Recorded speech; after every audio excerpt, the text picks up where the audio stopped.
എന്താ വിശേഷം? അപ്പ അറിഞ്ഞില്ലേ? അല്ല, ഇന്ന് ഞാൻ ഉന്നയിച്ച ഒരു രാഷ്ട്രീയ വിഷയം അതൊരു ഫാക്ച്വൽ സ്റ്റേറ്റ്മെൻ്റാണ്. ആ ഫാക്ച്വൽ സ്റ്റേറ്റ്മെൻറ്റിനോട് പ്രതികരിക്കാൻ വേണ്ടി മുതിർന്ന CPM നേതാവ് എന്തിനാണോ ഇവരൊക്കെ അകത്തോട്ട് പറഞ്ഞു വിടുന്നത്? അവിടുന്ന് എന്തെങ്കിലും കൊടുത്ത് പറഞ്ഞു വിട്ടുകൂടെ? MV ഗോവിന്ദൻ അദ്ദേഹം പറഞ്ഞത് എന്താണ്? അദ്ദേഹം രണ്ട് രീതിയിലാണ് അതിനോട് പ്രതികരിച്ചത്. ഞാനൊരു സത്യം പറഞ്ഞ് വിശ്വസിക്കൂ. എനിക്കത് ഓർമ്മയില്ല. ഒന്ന്, അദ്ദേഹം എന്നെ വ്യക്തിപരമായി ആക്ഷേപിച്ചു. മാത്യു കുഴൽനാടൻ നിലയും വിലയും ഇല്ലാത്തവനാണ് എന്ന് പറഞ്ഞ് എന്നെ വ്യക്തിപരമായി ആക്ഷേപിക്കുക.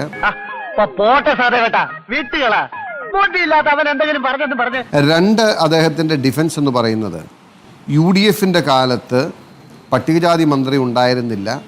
നിങ്ങൾക്ക് ഓർമ്മയില്ലേ? PK ജയലക്ഷ്മി ആയിരുന്നു അന്ന് മന്ത്രിയായിട്ടുണ്ടായിരുന്നു. ആൾക്ക് തീരെ വിദ്യാഭ്യാസം വിവരമൊന്നും ഇല്ലേ? വിഡ്ഢിത്തിരെ പറയുള്ളൂ, തെണ്ടി. ഒന്നാമത്തെ കാര്യത്തോട് ഞാൻ മറുപടി പറയുന്നില്ല. കാരണം അത് അദ്ദേഹം വളരെ പരിണതപ്രജ്ഞനായ ഒരു മുതിർന്ന, പ്രായം കൊണ്ടും എല്ലാം കൊണ്ടും മുതിർന്ന ഒരു നേതാവാണ്. തീർന്നിട്ടില്ല, ബാക്കി വന്നിട്ട് തരുന്നുണ്ട്. അദ്ദേഹം ആ നിലയിൽ ഒരു പ്രതിപക്ഷത്തുള്ള ഒരു പൊതുപ്രവർത്തകനെ അങ്ങനെ അഭിസംബോധന ചെയ്യണോ പറയണോ എന്നൊക്കെ അത് അവരുടെ യുക്തിക്ക് ഞാൻ വിടുന്നു. എന്തോ കുത്തി പറയുന്ന പോലെ എനിക്ക് ഫീൽ ചെയ്യുന്നുണ്ട് കേട്ടോ. കുത്തിയില്ലല്ലോ, കുത്താൻ പോണല്ലേ ഉള്ളൂ. മാത്രമല്ല, ആ കസേരയ്ക്ക് ഇണങ്ങുന്നതാണ് അതുപോലത്തെ പ്രയോഗങ്ങൾ എന്നാണ് പൊതുവെ സമൂഹം തന്നെ കരുതുന്നത്. അതുകൊണ്ട് അതിനെക്കുറിച്ച് ഞാൻ പരാതിപ്പെടാനില്ല. രണ്ടാമത്തെ കാര്യം, CPM സംസ്ഥാന സെക്രട്ടറി പറഞ്ഞത് ഫാക്ച്വലി ആൻഡ് പൊളിറ്റിക്കലി ഇൻകറക്റ്റാണ്. അതാണ് എൻ്റെ അതിനോടുള്ള ഫസ്റ്റ് റെസ്പോൺസ്. ഇത് വടി കൊടുത്ത് അടി വാങ്ങുന്ന പരിപാടിയാണല്ലോ ബാബു. അതായത് അരുണും അറിയാം, ഉമ്മൻചാണ്ടി സർക്കാരിൻ്റെ കാലഘട്ടത്തിൽ ത്രൂ ഔട്ട് ആ മന്ത്രിസഭയിൽ ഒരുപക്ഷെ എനിക്ക് തോന്നുന്നു ചരിത്രത്തിൽ ആദ്യമായി ഒരു പട്ടികജാതി പട്ടികജാതി വിഭാഗത്തിൽ നിന്നുള്ളൊരു മന്ത്രിയും പട്ടികവർഗ വിഭാഗത്തിൽ നിന്നുള്ള ഒരു മന്ത്രിയും, അങ്ങനെ രണ്ട് മന്ത്രിമാർ SC/ST വിഭാഗങ്ങൾക്കുണ്ടായിരുന്ന മന്ത്രിസഭയാണ് ഉമ്മൻചാണ്ടിക്ക് ഉണ്ടായിരുന്നത്. ബഹുമാനായ വളരെ മുതിർന്ന പാർലമെന്റേറിയനും ഇതിനു മുമ്പ് മന്ത്രിയായിട്ടുള്ള വണ്ടൂരിൽ നിന്നുള്ള AP അനിൽകുമാർ ടൂറിസം യുവജനകാര്യ മന്ത്രിയായി ആ മന്ത്രിസഭയിൽ ഉണ്ടായിരുന്നു. അത് കൂടാതെയാണ് PK ജയലക്ഷ്മി ഉണ്ടായിരുന്നത്. അപ്പോൾ ഫാക്ച്വലി ആൻഡ് പൊളിറ്റിക്കലി ഇൻകറക്റ്റ് ആയിട്ടുള്ള സ്റ്റേറ്റ്മെന്റാണ് അദ്ദേഹം നടത്തിയത്. ആദ്യം അദ്ദേഹം അത് തിരുത്താനോ വിഡ്രോ ചെയ്യാനോ അതിൽ ആ തെറ്റുപറ്റിയതിൽ ഖേദം പ്രകടിപ്പിക്കാനോ ഉള്ള ഒരു മഹത്വം എനിക്കാണല്ലോ നിലയും വിലയില്ലാത്തത്. നിലയും വിലയുമുള്ള MV ഗോവിന്ദൻ അതിന് തയ്യാറാകണം എന്നാണ് എനിക്ക് ആദ്യം പറയാനുള്ളത്.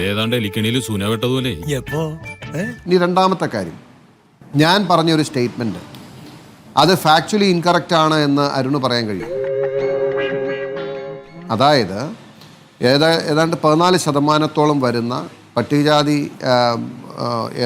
ഭാഗങ്ങളുള്ള കേരളത്തിൽ, അപ്പൊ നിങ്ങൾക്ക് ഓർമ്മയില്ലേ? ഇല്ല, പോയിട്ട് 2 കൂടി ആയിരിക്കും, അപ്പൊ ഓർമ്മ വരും കേട്ടോ. ഈ കേരളത്തിന്റെ ചരിത്രം തുടങ്ങുന്ന ആദ്യ മന്ത്രിസഭ മുതൽ എല്ലാ കാലഘട്ടത്തിലും അവർക്ക് പൊളിറ്റിക്കൽ റെപ്രസെന്റേഷൻ ഉണ്ടായിരുന്നു മന്ത്രിസഭയിൽ.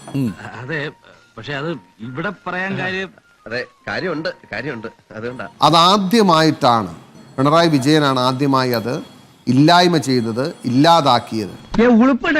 അതൊരു ഡേഞ്ചറസ് പ്രീസിഡന്റ് ആണെന്നാണ് ഞാൻ പറഞ്ഞത്. സർക്കാരിന്റെ കാര്യം ഇവിടെ മിണ്ടി പോകരുത്. അവരുടെ പരിഷ്കാരങ്ങളാ ഞങ്ങളെ ഗതികേട്ടിലെത്തിച്ചത്. ഇനി നാളെ ഒരു സമയത്ത് ഏത് മുന്നണിയാകട്ടെ, ഏത് പാർട്ടിയോ ഏത് ഡിസ്പെൻസേഷനോ ആകട്ടെ, പട്ടികജാതി വകുപ്പിന് മന്ത്രിയുടെ ആവശ്യമില്ല എന്ന് പറഞ്ഞാൽ നാട്ടുകാരുടെ ഭാഗ്യദോഷം, അല്ലാതെ എന്ത് പറയാനാ? അല്ലേ സാറേ? അതിനോട് ഇനി ആർക്കെങ്കിലും എതിർക്കാനോ ഇത് ചെയ്യാനോ, കാരണം അത് ഗുരുതരമായ ഒരു വിഷയമാണ്. പക്ഷേ 14 സീറ്റുകളാണ് എനിക്ക് തോന്നുന്നു ഈ പട്ടികജാതി വിഭാഗത്തിൽപ്പെട്ട MLA മാർക്കായി സംവരണം ചെയ്തിരിക്കുന്നത്. ഇവൻ നമ്മളെ കുഴപ്പിക്കാനുള്ള പരിപാടി, ഇവനിതിൽ എന്തോ കൈയുണ്ട്. എന്നിട്ട് പക്ഷേ പട്ടികവർഗ വിഭാഗത്തിൽപ്പെട്ട ഒരു മന്ത്രിയെ അവിടേക്ക് കൊണ്ടുവരുന്നുണ്ട്. പകരം കൊണ്ടുവരുന്നത് OR കേളുവിനെയാണ്. അതൊക്കെ നാട്ടുകാർക്ക് അറിയാവുന്ന കാര്യമല്ല അല്ലേ? വയനാട് പോലെ പിന്നാക്കം നിൽക്കുന്ന ഒരു ജില്ലയിൽ നിന്ന് OR കേളുവിനെ പോലെ പട്ടികവർഗ വിഭാഗത്തിൽപ്പെട്ട നേതാവിനെ കൊണ്ടുവരുന്നു. അവരിൽ തന്നെ പട്ടികവർഗ ക്ഷേമം ഏൽപ്പിക്കുന്നു. അതിനെ എന്താ കാണാതെ പോയതെന്നാണ് ചോദ്യം. ഓഹോ, കളി പഠിച്ചിട്ട് വന്നിരിക്കുകയാണല്ലേ? അതിനെ കാണാതെ പോകുന്നില്ല. അതിനെ 100% ഞങ്ങൾ വെൽക്കം ചെയ്യാണ്. OR കേളുവിനെ മന്ത്രിയാക്കിയ നടപടി ശരിയായില്ലെന്നോ തെറ്റാണെന്നോ അല്ലെങ്കിൽ അവർക്ക് അർഹതപ്പെട്ടല്ലെന്നോ ഒരു വാദമോ ഒരു ചിന്തയോ പോലും ഞങ്ങൾക്കില്ല. എന്താ ആ പ്രതീക്ഷയും തകർന്നു. ഞങ്ങൾ അതിന് 100% വെൽക്കം ചെയ്യുന്നു. But at the same time അപ്പൊ ഞങ്ങളും ആ പട്ടികവർഗത്തിൽ നിന്ന് മന്ത്രി വെച്ചപ്പോ പട്ടികജാതിയിൽ നിന്ന് മന്ത്രി വേണ്ടാന്ന് വെച്ചില്ലല്ലോ. ഇപ്പോൾ എന്തായി? വള്ളർത്തി കിട്ടിയപ്പോ മതിയായില്ലേ? അവർക്ക് ഒന്നേ പാടുള്ളൂ എന്ന് എവിടെയും പറഞ്ഞിട്ടുണ്ടോ? പട്ടികജാതി പട്ടികവർഗങ്ങൾക്ക് ഒരു മന്ത്രിയെ പാടുള്ളൂ എന്ന് ഇവിടെ കോൺസ്റ്റിറ്റ്യൂഷൻ മാൻഡേറ്റ് ഉണ്ടോ? മറ്റിതര വിഭാഗങ്ങളിൽ നിന്നും അവരുടെ ജനസംഖ്യാനുപാതത്തിനും അപ്പുറമുള്ള പ്രാതിനിധ്യങ്ങൾ വരുമ്പോൾ ഇവർക്ക് ഒരു മന്ത്രിയെ പാടുള്ളൂ എന്ന് കോൺസ്റ്റിറ്റ്യൂഷൻ എഴുതി വെച്ചിട്ടുണ്ടോ? ഇവന്റെ ഒരു കാര്യം നീഞ്ഞു വന്നേ, ദൈവത്തെ ഓർത്ത് ചതിക്കരുത്. ഇതൊക്കെ ഒരു പൊളിറ്റിക്കൽ റെപ്രസെന്റേഷന്റെ ക്വസ്റ്റ്യൻ ആണ്. ഔചിത്യം എന്നൊരു സാധനമുണ്ട്. ഒരു മനുഷ്യനായ കുറച്ചൊക്കെ ഔചിത്യം വേണം. നമ്മള് അടിസ്ഥാന വിഭാഗങ്ങളെ, ദുർബല വിഭാഗങ്ങളെ ശാക്തീകരിക്കണം എന്ന് CPM നിരന്തരം പറയും. അവരുടെ പ്രത്യയശാസ്ത്രവും അവരുടെ പാർട്ടിയും അവരുടെ പരിപാടിയും അവരുടെ പദ്ധതിയും ഒക്കെ ദുർബല വിഭാഗങ്ങളുടെ ശാക്തീകരണമാണെന്നാണല്ലോ പറഞ്ഞത്. ശാക്തീകരണം എങ്ങനെയാണ് സാധ്യമാകുന്നത്? നിങ്ങൾ ഔദാര്യം കൊടുത്തും നിങ്ങൾ ആനുകൂല്യം കൊടുത്തും അല്ല ഒരു വിഭാഗത്തെ ശാക്തീകരിക്കുന്നത്. അമ്മക്ക് പ്രാണവേദന, മകക്ക് വീണവായന എന്ന് പറഞ്ഞ മാതിരിയായി ഇപ്പൊ എന്റെ സ്ഥിതി. ശാക്തീകരണത്തിന്റെ അടിസ്ഥാനം എന്ന് പറയുന്നത് പൊളിറ്റിക്കൽ പാർട്ടിസിപ്പേഷനും പൊളിറ്റിക്കൽ റെപ്രസെന്റേഷനുമാണ്. അതൊക്കെ ആലോചിക്കുമ്പോഴാണ് എന്റെ നെഞ്ചിനകത്തൊരു പുകച്ചിൽ. How much political share you are giving എന്നുള്ളതാണ്. ഇതൊരു നടക്ക് പോണ മാതിരില്ല. ഇവിടെ പട്ടികജാതി വിഭാഗങ്ങളെ എൻറ്റയർലി അവർ there for the first time there out of the authority.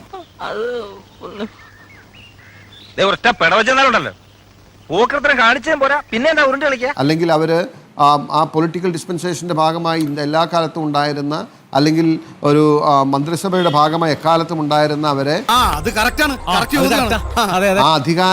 അധികാരത്തിന്റെ പുറത്ത് നിർത്തുകയാണ് പിണറായി വിജയൻ ചെയ്തത്. ഇവനൊക്കെ എന്ത് ചെയ്യുമെന്ന് പറ. ഈ ചെയ്യുന്നതൊക്കെ ന്യായമാണെന്ന് തോന്നുന്നുണ്ടോ? ഒരു 6 ഇഞ്ച് നീങ്ങി ഒരു ചുവന്ന സ്വിച്ച് കാണുന്നുണ്ടോ? കാണുന്നുണ്ട്. ഈ സ്വിച്ചിന്റെ കാര്യമാണ്.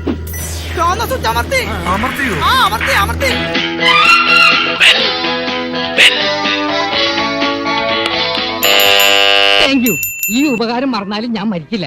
ഇതൊക്കെ എന്ത് അപ്പോ നാളെ നേരത്തെ തന്നെ ഇങ്ങോട്ട് എത്തണം കേട്ടോ. ശരി.